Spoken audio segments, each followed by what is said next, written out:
Assalamualaikum warahmatullahi wabarakatuh. Allahumma sholli ala Sayyidina Muhammad wa ala ali Sayyidina Muhammad. Pemirsa yang dirahmati Allah, marilah kita simak ceramah dari Buya Ar-Razi Hasyim dengan tema cara agar kolbumu bercahaya. Sebelumnya marilah kita perbanyak sholawat minimal 1000 kali sehari, agar hidup kita penuh barokah dan mendapatkan syafaat kelak. Jangan lupa berikan dukungan kepada channel kami, dengan memberikan super thanks seikhlasnya. Selamat menyaksikan.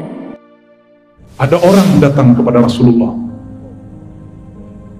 Siapa orang itu? Ternyata mantunya sendiri, Sayyidina Ali karramallahu wajhah.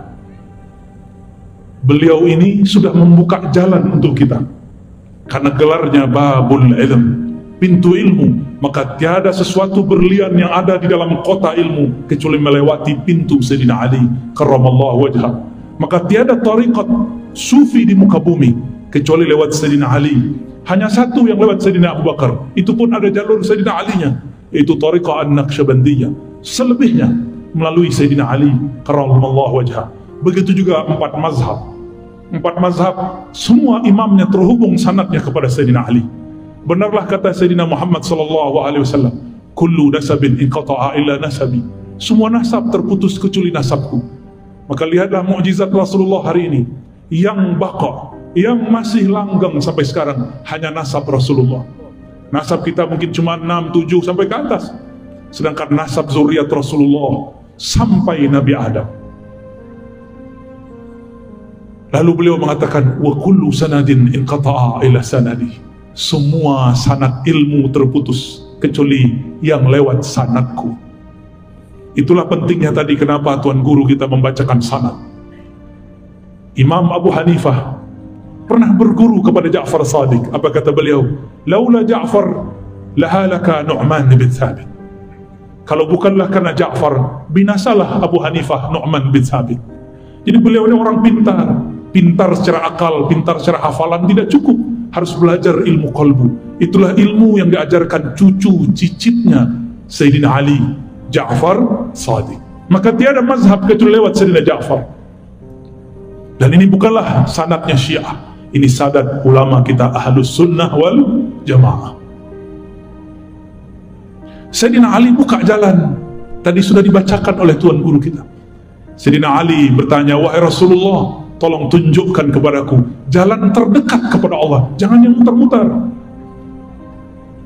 Kita baru saja melewati masa, bahkan mungkin masih ada di beberapa pesantren, jika ingin talqin zikir, puasa dulu sekian hari. Ingin dapat dalail khairat, puasa dulu sekian tahun. Itu cara. Tapi Sayyidina Ali mudahkan jalan. Apa kata beliau? Aqrab, lebih cepat. Wa ashal, lebih mudah. Wa arfa', dan lebih tinggi. Tiga itu. Lebih dekat, lebih mudah, lebih tinggi. Maka kenapa semua thariqah akan hancur kecuali thariqah yang bersumber dari Sayyidina Ali?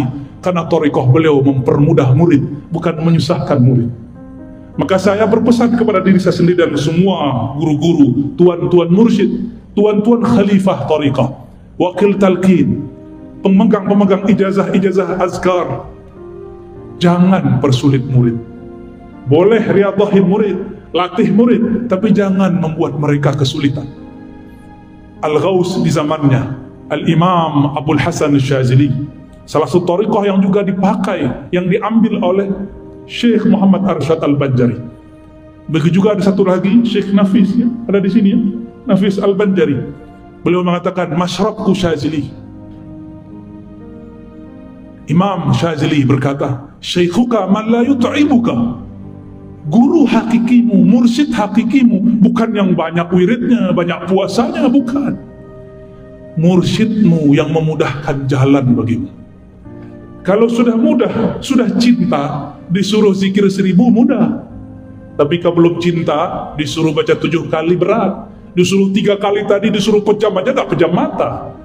Ya, kan tadi gak semua pejam mata, masih nanya-nanya, apa ini. Kayaknya harus setiap tahun itu, Pak Kiai, ada ijazah talqin zikir, ya, biar tambah biasa.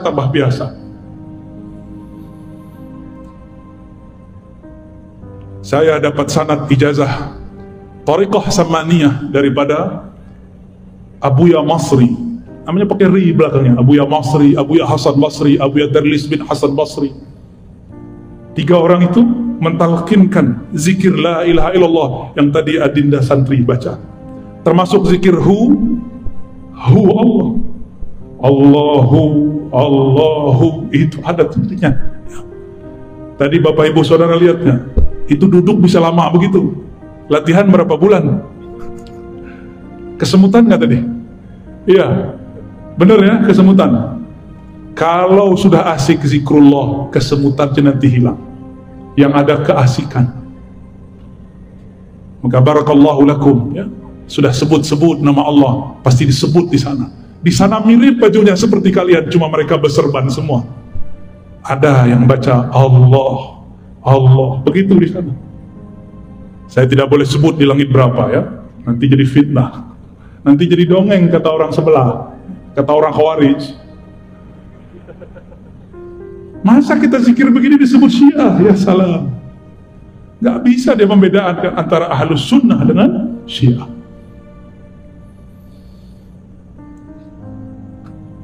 Sayyidina Ali kemudian dipanggil oleh Nabi. Apa kata Sayyidina Nabi SAW?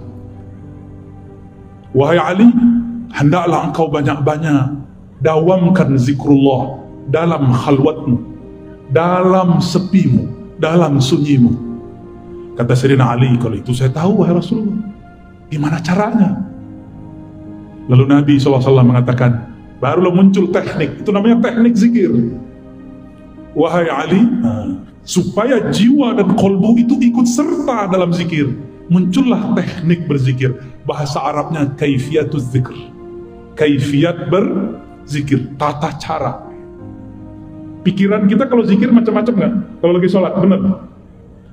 Hatta Paman Birin kalau sholat pikirannya kemana-mana, jujur ya.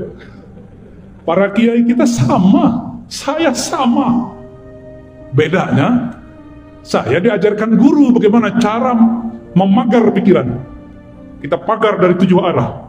Ada caranya. Udah dipagar dari 6 arah. Ternyata yang paling bahaya yang dari dalam ini. Maka Nabi mengatakan kepada Sayyidina Ali, ya Ali, akhmid ainaik. Wahai Ali, pejamkan kedua matamu. Kenapa mata mesti dipejam? Karena 2 mata ini penghalang pikiran, hijab bagi kolbu. Kalau mata masih memandang, maka basirah dalam kolbu terhalang. Maka dipejamkan mata. Disitulah kalimah yang tadi dikatakan Tuan Guru kita dapat ditanam, dicangkul dalam kolbu. Jadi kalau mata masih dibuka, terhalang oleh pikiran. La ilaha illallah, gak jelas perginya. Ya, perginya kemana-mana. Tapi kalau mata dipejam, tinggal telinganya difokuskan. Fokuskan kepada lafaz guru. Supaya tangan tidak kemana-mana. Di hadis Imam Hakim, irfa'u aydiakum, angkat tangan kalian. Ada teknik begitu. Makanya jangan heran, di kitab-kitab lama masih ditulis kalau zikir itu tangannya diginikan. Allah, masih ada di sini. Itu bukan ajaran Syiah. Itu ajaran Ahlus Sunnah wal Jamaah, diangkat tangannya. Bedanya kalau muridnya sahabat, gurunya Rasulullah, sekali angkat tangan, usul sahabat Rasulullah. Kita ada berkali-kali angkat, nggak usul-usul juga. Makanya diulang, dilatih lagi, sampai kemudian kaki pun ikut bergerak. Jadilah dia gerakan-gerakan zikir. Alladzina yazkuruna Allah qiyaman. Orang-orang yang berzikir tidak hanya lagi duduk, tapi juga sedang berdiri. Itu dalilnya bahwa boleh berzikir sembari berdiri.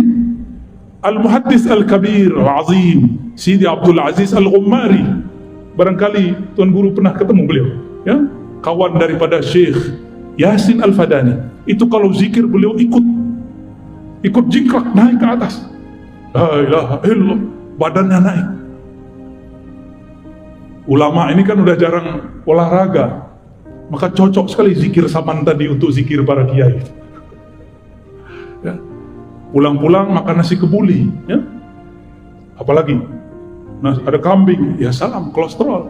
Kalau ulama zikir banyak, gerak kurang, ngajar banyak, kolesterol.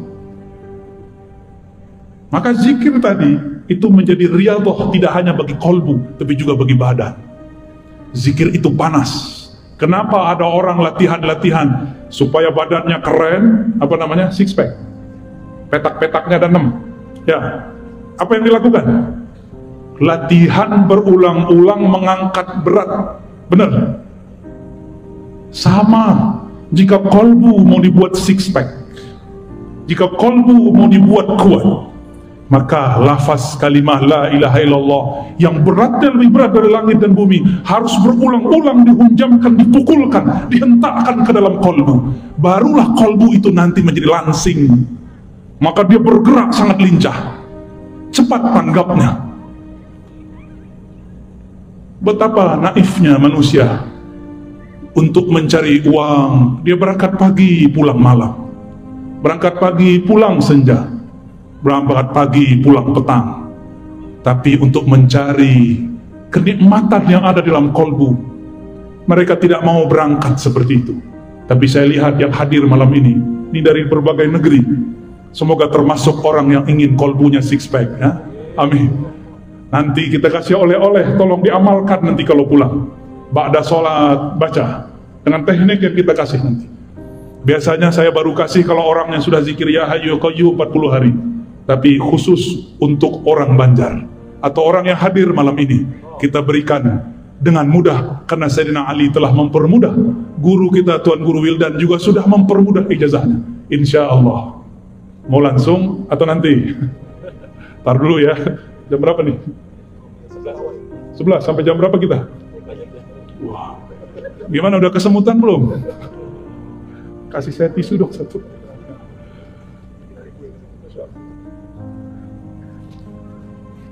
Syukur. Oke.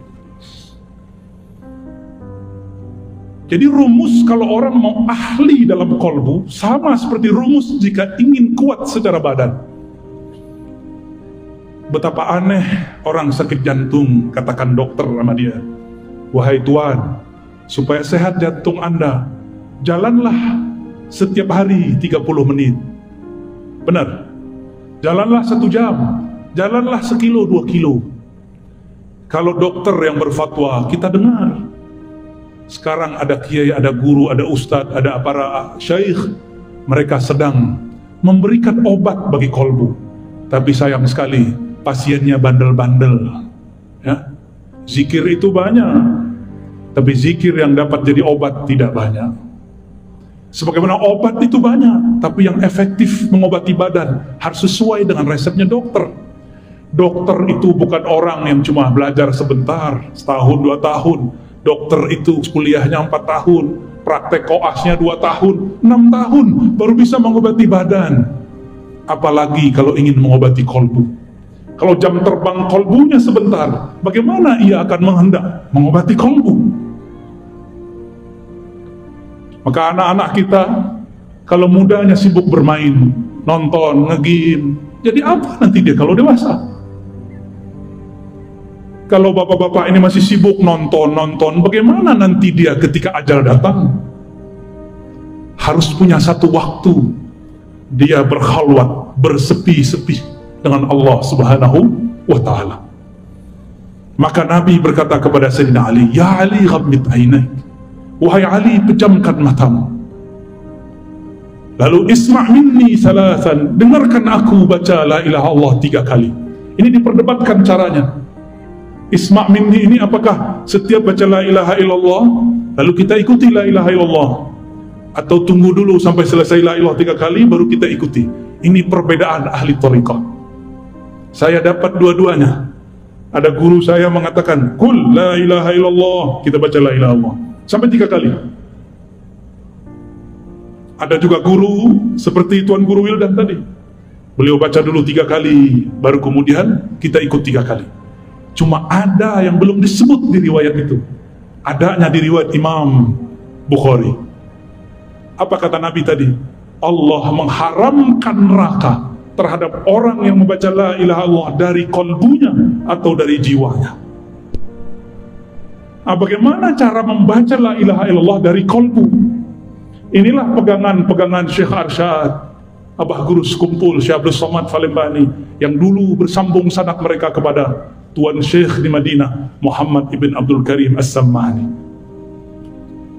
Dipejamkan mata, lalu ketika baca la, supaya pikiran ini tidak kemana-mana, dipenjarakan, diberikan dia batasan. Pandanglah dalam pejam matamu bagian pusar. Ada pusar nggak?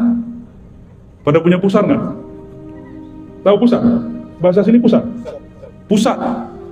Bapak Ibu punya pusat nggak? Kalau nggak punya pusat itu apa namanya? Di kampung saya namanya bunian. Sama? Apa? Pujal. Udah horor sekali. Mungkin ada yang hadir, dia nyamar sekarang ya. Coba cek dulu. Itu apa tuh? Dipejam mata, kepala menunduk. Makanya dalam zikir saman lama itu kepalanya begini, la, baru diangkat ke atas. Bawah dulu, la. La itu dihentakkan dari pusar, dari pusat kita. Lalu ditarik ilaha ke ujung ubun-ubun. Kenapa ke ubun-ubun? Ini bagian kepala, bagian angan-angan. Supaya dihilangkan semua angan-angan, maka ulama kita dapat ilham turunan dari hadis Sayyidina Ali, la ilaha, buanglah semua yang kamu pikirkan, buanglah semua yang kamu tuju, lalu ditarik ke bagian kanan. Maka tadi zikirnya kemana? Ke kanan atau kiri? Kanan, betul. Itu la ilaha, begini, ditarik ke bagian kanan. Makanya ada geraknya tadi. Itu yang asli loh ya. Itu ada dalam kitabnya Syekh Abdul Karim Muhammad Abdul Samad. Ada juga dalam kitab Abdul Somad Al-Falembani ya. Dan murid-murid beliau. Dibawa ke kanan, baru dihunjam, dihentakkan ke dalam kolbu. Kolbu kita berhubungan dengan jantung. Jantung itu ada 2 jari di bawah dada bagian kiri. Dibaca la ilaha illallah, seperti itu.